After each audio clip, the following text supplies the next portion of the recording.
How's it going, guys? My name is Minnesota Burns, and as usual, I thank you so much for stopping by, and I hope you enjoy your stay. Welcome to Mr. Nappyboy 92's Round 3 of the Real Commentator March Madness. I thank you guys so much for your support in getting me this far, and hopefully we'll move on to the round of 8.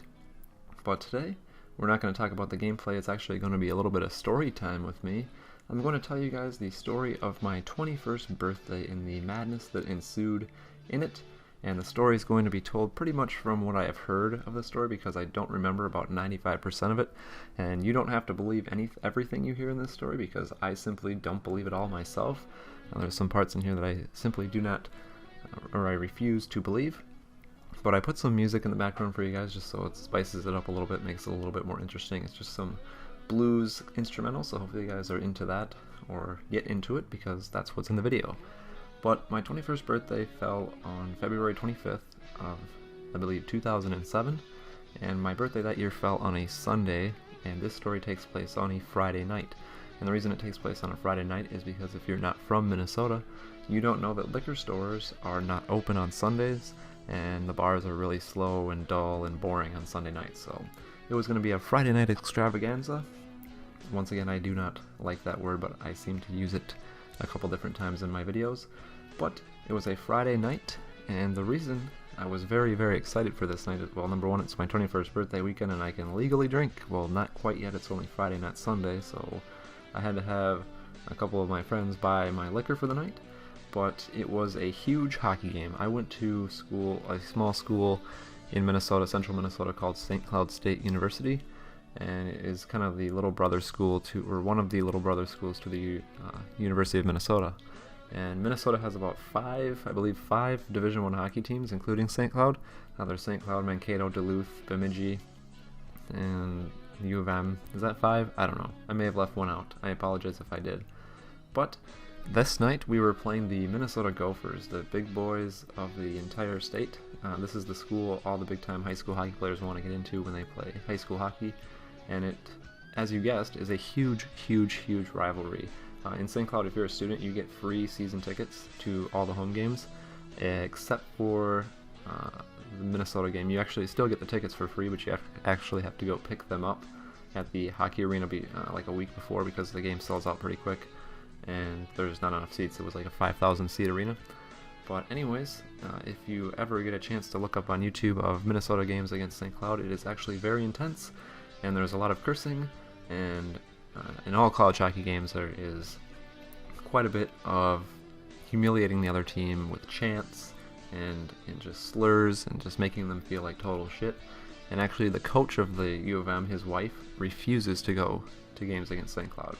But anyways, I wasn't 21 yet, 2 days away, so I had to have one of my friends buy my liquor, and that night my drink of choice was a bottle of Sky vodka. It's like, middle of the road vodka. It's like $20 for a liter, but it's very tasty, and especially if you mix it with lemonade, and that's what I did. And you're thinking, oh, you got a little bit drunk before the hockey game, and then, you kind of took it easy. No. I decided it was going to be a good idea, and I was the only one, so I was drinking alone for the majority of the afternoon. I decided I was going to start mixing drinks with Sky and lemonade at 2 o'clock in the afternoon. And this is mistake number 1, and probably the biggest mistake of the night. If you've never drank heavily before, doing it in the morning or the afternoon, it's going to devastate you. Meaning you're going to be asleep by like 9 or earlier, or like 10. And we'll get to that point in a little bit. But, I was drinking, blah, blah, blah. The game was at 7. And if you go to like games in college, fans start showing up like an hour earlier, and sporting events show up an hour early. So I'm, putting away this vodka pretty good from about 2 to about 6 p.m. And I'm a little bit, drunk. And by a little bit of drunk, I mean hammered. So we walked down to the hockey arena, which was, I was drinking at my friend Ashley and Mary's apartment, which was about, I'd say about a mile walk to the hockey arena. And it's the middle of February, so it's cold. And all I'm wearing is like jeans and a hockey jersey. So not much. Like jeans, a hockey jersey, and a t-shirt underneath it. So we make our way down to the arena, and I am like just slurring my words. I am just like inebriated, not knowing what's going on. And to be honest with you, I only remember the first period of this game. And I remember like when we would score, because there's that loud horn when you score, and we won the game like 5-1.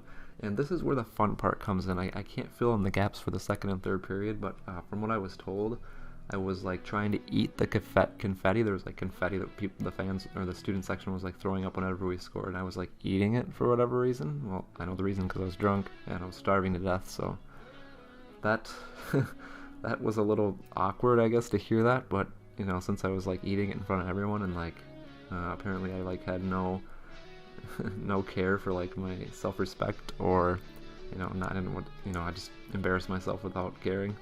But after the game, this is where it gets a little bit fun now. I went to the game with about 5 or 6 people, and my friend Ashley, Mary, and then like a couple of her friends, and so there was like 6 of us. And by the end of the game, walking into the arena, I don't remember, so this is going to be told from Mary's perspective, but apparently it was just me and her when we got outside.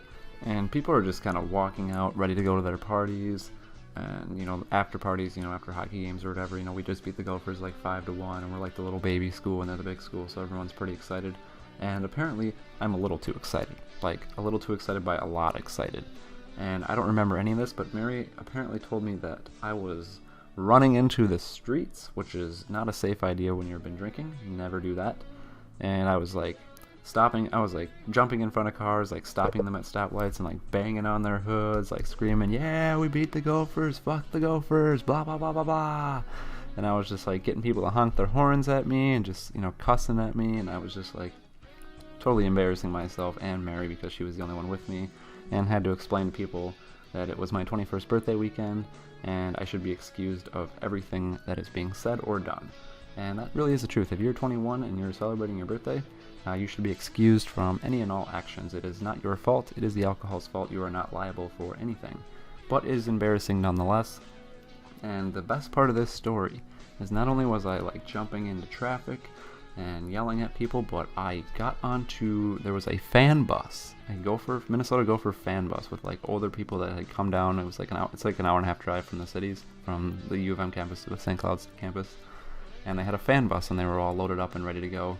And I, strolled on there like it was no big deal. I got on the bus, looked at everyone, and I guess I just started cursing everyone out, saying, "The Gophers fucking suck, you're all fucking stupid, get the hell out of my city, off my campus, blah blah blah." And at this point, I probably should be arrested for public intoxication and disturbing the peace. But my good friend Mary was nice enough to grab me by my jersey. Literally, I didn't walk the entire way home. She dragged me home, and I just kind of stumbled along as she pulled me along. And when I got home, there was people at Ashley's apartment like drinking and partying, and I found my way onto this little love seat where I passed out for about a good hour, and then I woke up and made myself a pizza, finished my birthday brownies, and passed out. And the next morning was absolute hell. I lived on campus. They lived off campus in an apartment, so I was about a half mile away, and I was drunk until 4 o'clock in the afternoon the next day. And I walked at like 10 in the morning by myself through the neighborhoods all the way back to my place, absolutely hammered, and that was my weekend. I was down and out with the most excruciating headache. So lesson learned for all of you guys who have listened to this is that enjoy your 21st birthday, and don't drink as much as I did that night. That is serious business and very dangerous, and you should never do it. But I want to thank you guys so much for stopping by. Please leave a like rating for my epic 21st birthday. It's more interesting, obviously, if you were there. But thanks anyways for stopping by and listening to me rant. I hope you enjoyed the music in the background. Enjoy your day, guys, and thanks for stopping by. Have a good one.